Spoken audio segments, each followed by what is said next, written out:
Hi everybody, it's Irene. Now, you are probably watching this on BrainStormAcres, which is our YouTube channel that I have with my husband. I'm going to show you how I take reproduction bronze crosses that I cast myself and enamel them. The crosses start out, this is my wax bench, they start out as waxes. This is a mold that was made from the original. I own the original cross. I cleaned it up. First I make a mold of the original, which has got dings and dents in it. I mean, it's only about, a few centuries old. I add little bits of wax. I add a sprue so that we can pour in metal. That's what it looks like as wax. And when I'm done casting it, and that's what it looks like as a cross. Now I'm going to take just a couple of minutes to show you the basic process today. So let's go over to my enameling area and we'll get started there. Okay, we're trying to do a little up close here.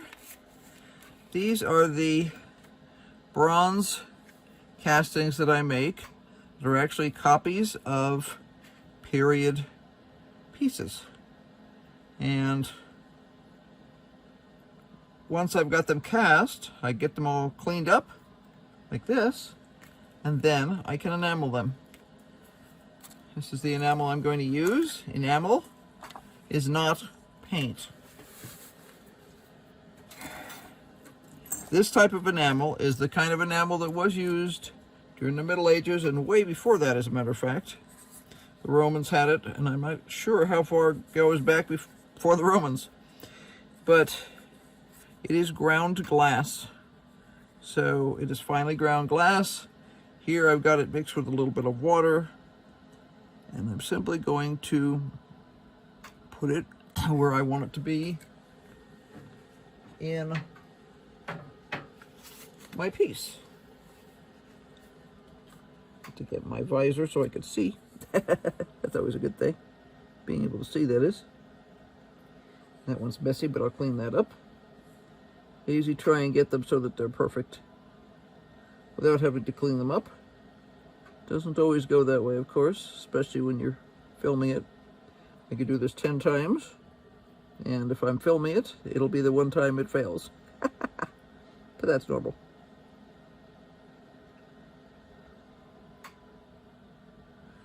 Made quite the mess here, so let's clean that up.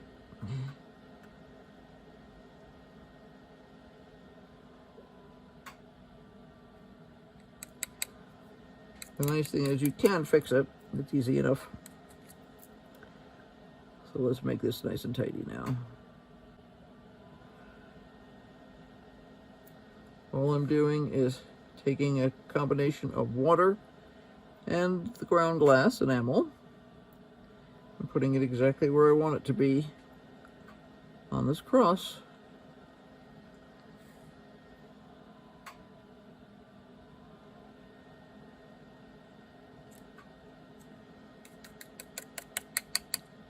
Clean this one up that I made a mess with before. What I did is I got too much in there. And you want it to be mounded up, but you don't want it to be slopping over. So I'm using the water on my brush to control exactly where the enamel goes.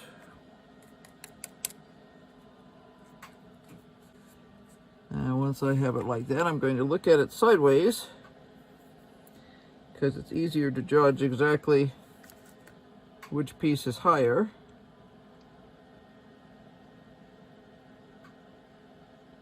If I do it sideways.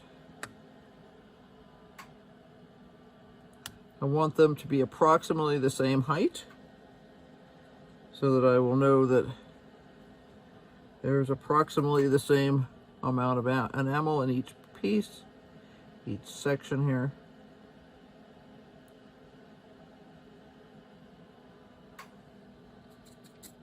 And again, I'll control exactly the shape and size of each drop by mushing it around with a little bit of water. Okay, once I've decided that I have enough in there, I'm simply going to set it aside and let it dry a little bit. This is a piece I did earlier today. It obviously has red in it, and it does have one spot that didn't work quite right, but I'll be fixing that. Actually, two spots. I forgot this is the one I was playing with. I was experimenting with this one. I think this one over here is one that has worked out correctly. Yeah, that side's good.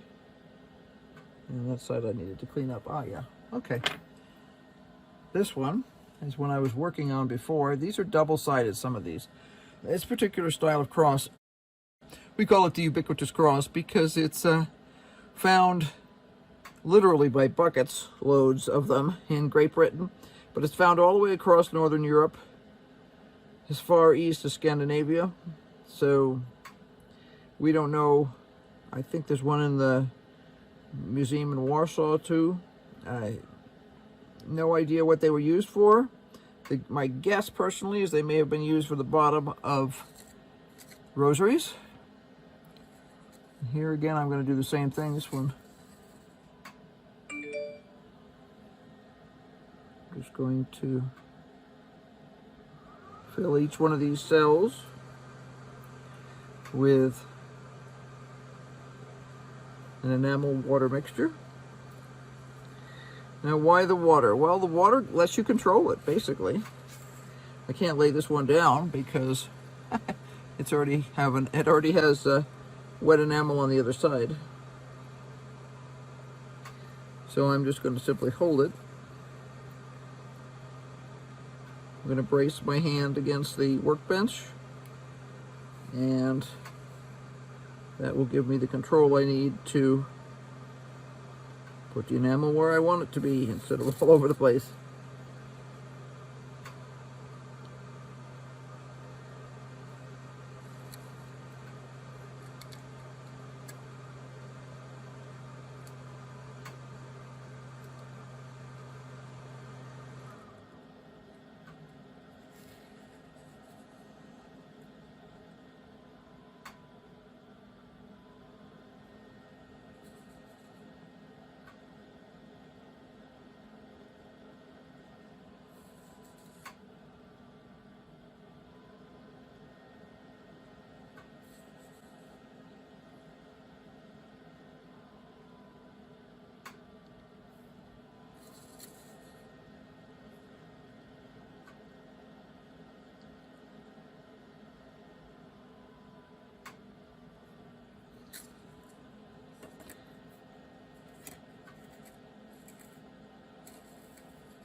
My husband always says I make this look easy. And I think that's because I've done it so many times. What you're hearing in the background, the tick noise, is the kiln, and the fan noise is actually the inverter on the electric system. We're off-grid here. This is the solar system that goes to my studio and my workbench for doing enamel is actually right next to it at this time. I may move it around eventually, but right now this is where it is, so I'm nice and close to the to the fan. Let's see here. I'm gonna add a little bit more there. And a little bit more there. Again, what I did was I looked at the height of it to see exactly how much I have in here.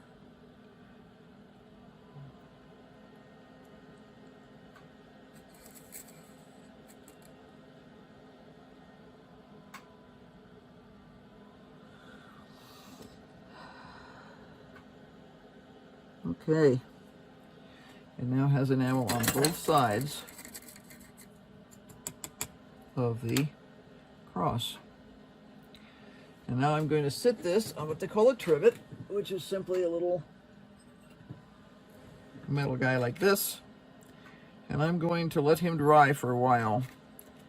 He doesn't have to be bone dry, but he has to be mostly dry.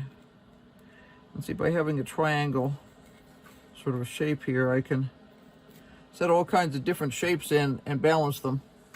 I'm actually going to put him up on top of the door on my kiln so that he can dry for a while. And because I want most of that moisture gone. Now, this guy has already dried somewhat because I live in a very dry climate. But I'm still going to let him dry a little longer before he actually goes in the kiln. Put him on one of these little trivets too. Oh, actually, I realized I just missed his center section there. That's not good. That's why you always look at these things more than once. Sometimes, especially when I'm doing a video, I'm busy talking and I'm trying to not make too big a mess. Sometimes I'll miss something.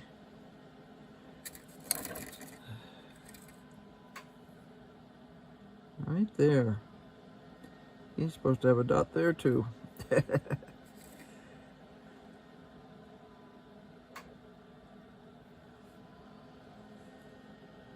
Yep, that's much better. Okay. This doesn't have anything on the back, so I don't have to worry about that. Back on this one's plain. I'm just going to sort of balance him in here. And he'll be fine. He can dry too. Now, let's see. Do I have any blue ones that need repair? No, I do not. But I could make... Do I have anything I could make as a blue one? Good question. Let's see. I have one of those. Another thing that I'm thinking about making that I haven't got set up for yet is these. These are Tudor buttons, and the original button I own is actually an enamel button. So what they would have done is filled up these cells here. But that's another project. Well, when I get done working with an enamel, I rinse off my brush to get as much of the enamel off as possible. I make sure I've got the same label on the top as I do on the side. That way, no matter which side of the thing I'm looking at, I rinse my brush in some water. You'll see there's a bunch of enamel that's fallen to the bottom there. But the water itself is pretty clear. And I clean it off good. Now, these are some I was playing with this morning. This one did fine on this side.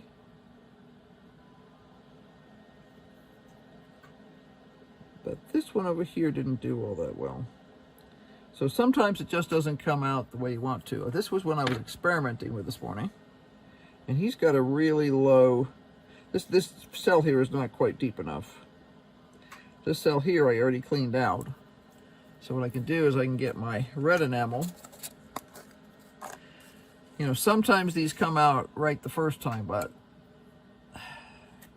we see an awful lot of them that were actually not ever repaired during the medieval times, so they left it junky. But most modern people want their stuff pretty, machine pretty, so I tend to go back and fix things that are messed up at all.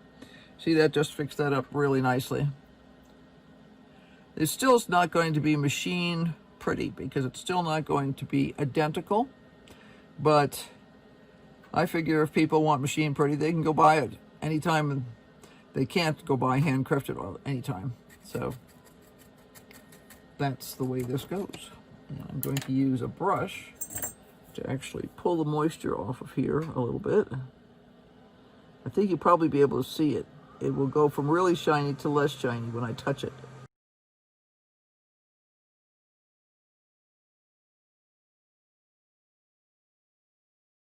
Looks almost sandy when I touch it. And all I'm doing is drawing the moisture off with my brush. Capillary action. Science is a wonderful thing.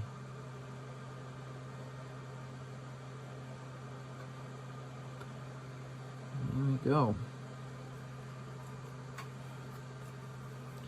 And that's enough that I can turn this thing over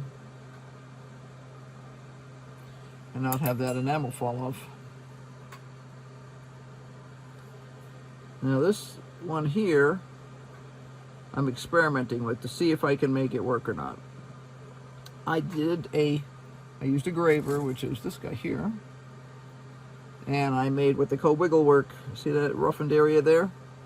And that should create enough roughness to the surface for the enamel to stick on there just fine. Now, if you've ever done any sanding and woodwork, you know that when you're putting on multiple layers of paint, sometimes it will say for you to sand in between layers, and that is so that your paint will stick. It can have too shiny a surface and it just won't stick. Well, the same thing can happen with this. Sometimes you need to have it a little bit rougher so that it can adhere. So what I'm basically experimenting with here is how rough does it have to be, and can I do it that simply, or do I need to do something fancier?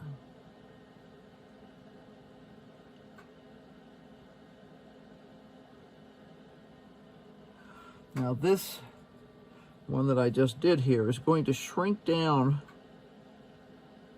a little when it dries. I just put a drop of water on there so that I could smooth it. And what I'm doing is I'm tapping it right now because it actually makes the enamel settle. So I dry my brush, I just touch the edge of that drop. Now if it's not pulling off enough, which this one's not today, it's, of course, I can use a tiny little piece of toilet paper. Do the same thing. It will just draw the water off. And you can see that water just spreading into the toilet paper and out of the enamel. And see, now the surface of the enamel is not shiny anymore, so it's pulled a lot of the water out of there. I've also looked at some of the other cells here, and I've decided that this one here is a little too low. So I am going to be putting a little bit more enamel on here, just to build it up a little.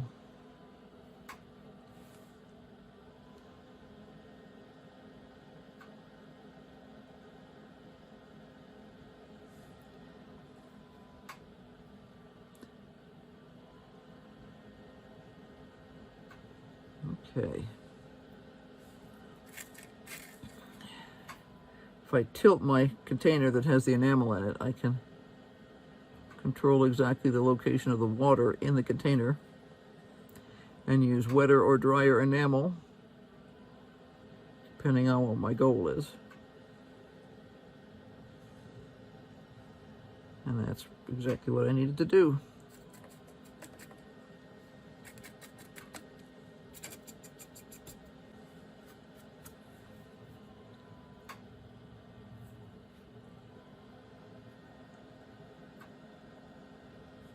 I'm just looking at my enamel with my magnifier here, and I want to surround this out just a little bit.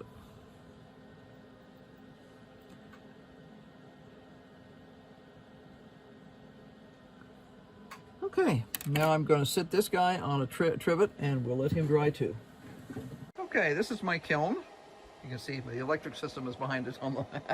There's the red things down there with the batteries. And I have, that's the little cross that I was drying before. I want to make sure it was thoroughly dry before I put it in the kiln. So I'm going to put it down onto one of these little trays. Let me turn the light on over here. Whew, light. Let there be light. Let's see. Yeah, that's brighter. Now, this one's on there. It's all ready to go. That one's completely dry. This one is dry enough. It's on there. This one is not dry enough. so it's going to need to sit for a while. But I could put, let's see, I could cheat, put these two on here. Just means I need to be a little bit more coordinated when I pick that up. This is a sample I made earlier. This is already cool. And that is testing a specific color of transparent enamel. There was very little transparent enamel used pre-1600s, but I'm taking a class right now in transparent enamels. Well, it's not just transparent enamels, but that's most of what we're doing, so that's what I was doing this morning, because I got two new colors, this one and that one, in the mail the other day, and I needed to see what they were going to be looking like when I was done with them. So that is color G709. And I'll put this guy on a card the same way. See, all my colors are done on cards like that so that I can tell what color they are, because obviously a number like G709 is not really that descriptive. Okay, now I'm going to put my safety glasses on, because I'm going to get into the kiln. Search some of my storage over here. And these are my safety glasses. They're actually a visor that flips down, and it protects my eyeballs from UV and IR and all that other good stuff. So, because you can wind up with cataracts from working in kilns. So let's open this guy up, pick this guy up, in we go, and close it up. No, I wouldn't normally do that one-handed. You can see how the temperature dropped down to 1195, but it started at 1300. So it'll be back up to 1300 in just a couple minutes. And we'll be back in a minute or two, and the stuff will be cooked. Okay, we are back at it. And it is time to bring this out of the kiln. So that is what I call hot. Hot, hot, hot. Woo. Now, you'll notice everything has gone black. Being in the kiln causes everything to oxidize. Oxidation is the equivalent of rust, except that this is bronze, so it does not rust, it oxidizes. So you get that black.